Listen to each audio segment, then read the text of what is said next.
story and inspiration 24 hours a day. UBM Praise Chicago, a service of the UBM Networks. UBM Praise proudly presents Warriors Talk. You have just tuned in to Warriors Talk with your host, Lady Rochelle. Warriors Talk is a platform to address how cancer, as well as other diseases, are running rampant throughout our country and how we can move away from awareness to taking action. Warriors Talk will empower listeners by keeping them informed, connected to services, and encourage them to thrive while surviving.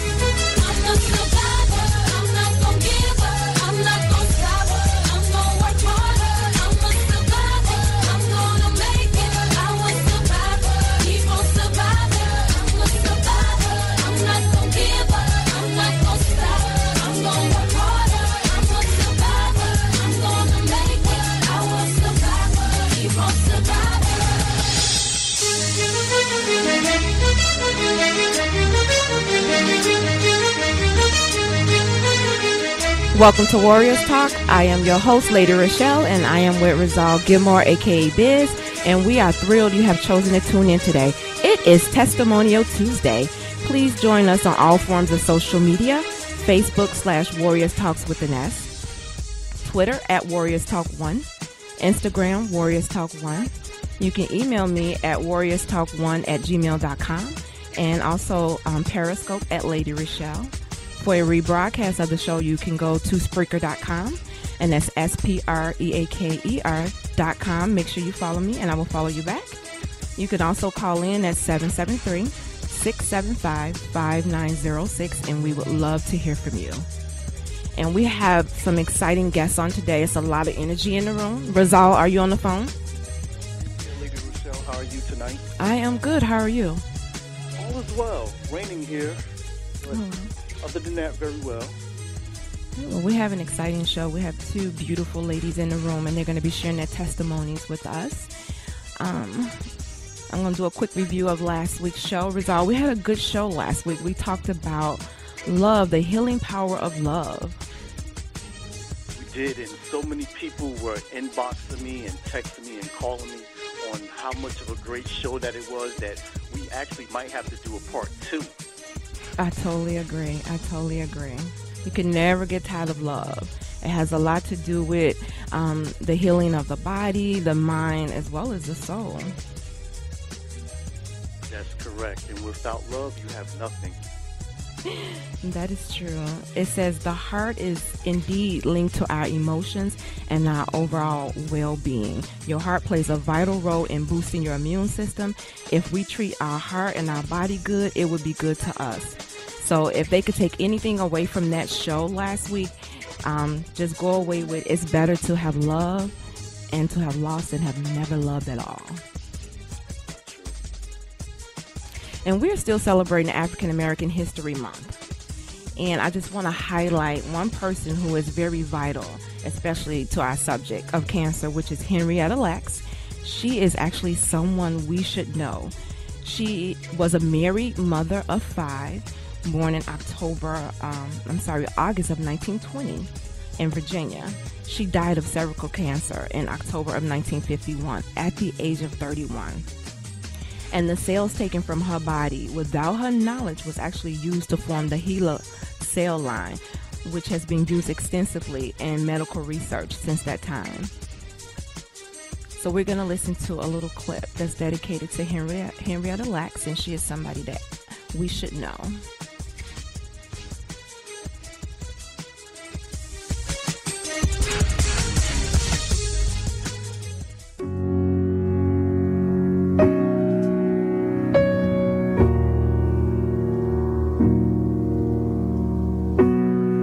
Early in 1951, while pregnant with her 5th child, Henrietta Lacks knew something wasn't right.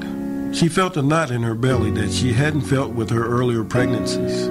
After giving birth to her son, Henrietta was sent to Johns Hopkins Hospital, the only nearby hospital that treated black patients at that time. While performing surgery, Henrietta's doctor discovered a tumor on her cervix. Cells from her tumor were given to researcher George Guy, who discovered that the cells did something they'd never seen before. they could be kept alive and grow. The cells would come to be known as the HeLa Immortal Cell Line because they did not die off after a few cell divisions like cells from other people did. Sadly, Henrietta died just a few months after her surgery. Her cell line was used to develop a vaccine for polio a short time after her death. Since then, HeLa cells have been used in the research of cancer, AIDS, gene mapping, and the list goes on. Her tombstone reads, "Here lies Henrietta Lacks. Her immortal cells will continue to help mankind forever." She is someone that we should know in African American history. And this is fitting because they used her cells and they contribute to many medical breakthroughs that was made. We're going to go to our healing scripture. And it's coming from Hebrews 4:15, and this is the King James Version. "For we have not an high priest which cannot be touched with the feelings of our infirmities, but was in all points tempted like as we are, yet without sin." And we know that Jesus died and he suffered on that cross so he can identify with us, cancer, people who have been touched by cancer, how we have suffered. He knows how we feel, so he can identify that with that. When we call out to him, he can have a special place in his heart that he can open up for us and hear us and heal us, like we have survivors in the room right now. So I'm excited. Hello, ladies. Hello. Hello. How are you doing? Doing great. Excellent. I'm so glad that you have chosen to come in and share your journey with us. I'm excited. Rizal, are you excited? I'm super excited. You know, I'm always down to listen to what I call the pink stories. I love hearing people's journey and what they went through and what they endured and where they actually gathered the strength to keep on fighting on. Exactly. Well, we have two lovely ladies in the room. They're going to be sharing their journey with us on today. And I know that many are going to be blessed on today. And they're going to walk away getting ready to take action. So I'm going to introduce our first guest on today. And her name is Christelle Martin. Yes, Christelle Martin. Christelle Martin. Mm-hmm. I like that. Yes. And she is a 14-year breast cancer survivor. And this diagnosis has completely changed her life. She knew what was important and what no longer mattered to her. God, her family, her friends, and seeing her grandchildren grow up took center stage to her life. And after she had a mammogram, a biopsy, and the pathology report, she was diagnosed with, is it ductal carcinoma? Yes, ductal carcinoma in site 2. In site 2. Mm-hmm. And she had 6 weeks of radiation. It was like a Monday through Friday thing every day, correct? Yes. Okay. Yes. So she thanks God. She gives thanks to God for giving her a second chance. And we thank him, too, that you're able to come here and share your testimony with so many. So welcome. Thank you so much. Praise God. It's a blessing to be here. I was in my late 40s when I was diagnosed with breast cancer. I am a mammography tech, and I've been a mammography tech for the last 40 years. You never think that something like this would happen to you, being in a profession that you see it every day. But I had gone to the doctor, and I was scheduled to have a hysterectomy. And he had to do a mammogram first. So I was at work because I was working part-time at another hospital. And I knew something was wrong because he kept saying, you got to come in right away. So I said, well, you can tell me right now. So he told me that they found breast cancer and we have to take care of this first. So I went in to see my OB-GYN, and we set up to have some further tests. I had the mammogram, and when the radiologist looked at the films, he said, well, this is what they call indeterminate. And that what that basically means is that he saw something on my mammogram films.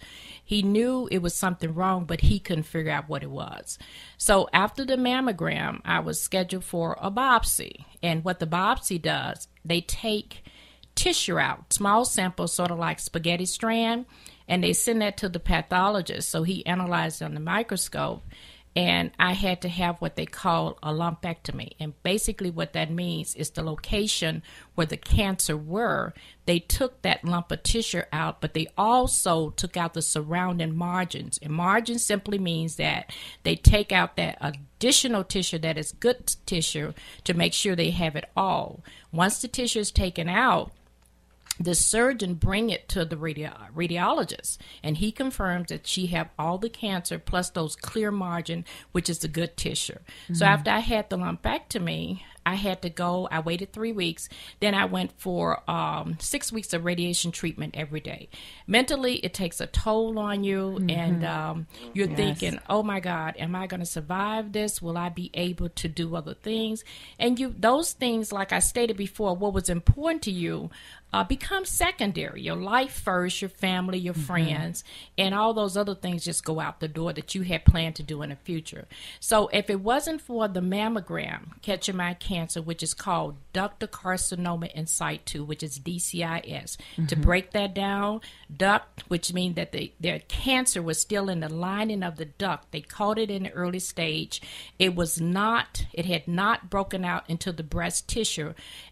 Cancer, which is carcinoma, that's just cancer, and in situ means that is the original place where it was. So I was blessed that they caught mine at an early stage before it had broken out into the tissue. Now, the reason they did the radiation treatment is because once you have a lumpectomy, the radiation treatment is there to make sure that they kill off those additional cancer cells. So after that, I just had to go for a mammogram every year, and I'm a survivalist for 14 years, and I'm 62 now. I thank God for that, and He still blessed me. Well, I'm truly blessed. I just thank God for that. And it's just a blessing to share this with you. I will encourage anyone, go and have your mammogram. Don't be afraid, because if you can catch something in the early stage, that can save your life so that you can spend time with your family and your grandchildren as well. Being in this profession, I have seen cases where people have come in with huge tumors and lumps. And when you get a tumor that is that big, that means it's been there for 10 years, maybe 20. And the sad part about it is if that person would have came in and had a routine screening mammogram, that could save their life. And with technology now, I have seen the progression over the years where we're in a digital mode now. They can see more. They can catch something that is millimeters in size. And a lot of times when they catch it like that, it's like a grain of salt. The radiologists, they're breast specialists, they are trained to pick that up. The technology with the equipment is so advanced, and they're taking out things and saving people's lives. Even if you have to have a breast biopsy, the nice thing about that is that you have a breast biopsy and that report comes back negative from the pathologist. You don't have to go in like 20 years ago and have that cut out. What they can do now, if the biopsy comes back negative, which means benign, they can just put a little tiny stero strip on it, and it's like you have not had nothing. But do it for yourself first of all, but do it for your family as well, because you want to live a long life, and that's very important. Have your mammogram. That's very important information, and I'm glad that you're pushing that, because there's a fear, especially in the African American community, when it comes to mammograms. It's the fear of the unknown, and not just the fear of the unknown. They don't want to know. A lot of women, even after my diagnosis, say, I don't even touch my breasts. Yeah. How can you not touch your breast? Yeah, and you should be doing self-breast examination. Yes. It's like a taboo. But don't be afraid, because you know what? These are the things that we just have to trust God, and we have to step out on faith, because I always tell the patients, God works through people. Nothing is going to fall out the sky. He put people in your lives to help you. Amen. So take advantage of that and do it. If you feel something, you should be doing self-breast examination. And if you feel something, if you're in the shower that feels abnormal, and that's why you want to do self-breast examination, because a lot of times patients find things versus their physician. And, that's why it's important to have that and to do self-breast examination on your body. Get to know your body. You got to love yourself. Get to know what's normal and what's Get to not know you. normal. Exactly. Amen. Now, I know doctors can only offer the practice of medicine, but it's up to you to decide if you're going to heal or not. And Amen. what I mean by that, usually it's not what's going on around you, but everything that you need to heal is going on inside of you. And people lose sight of that when they hear the diagnosis. And I always say that's a long ride home once they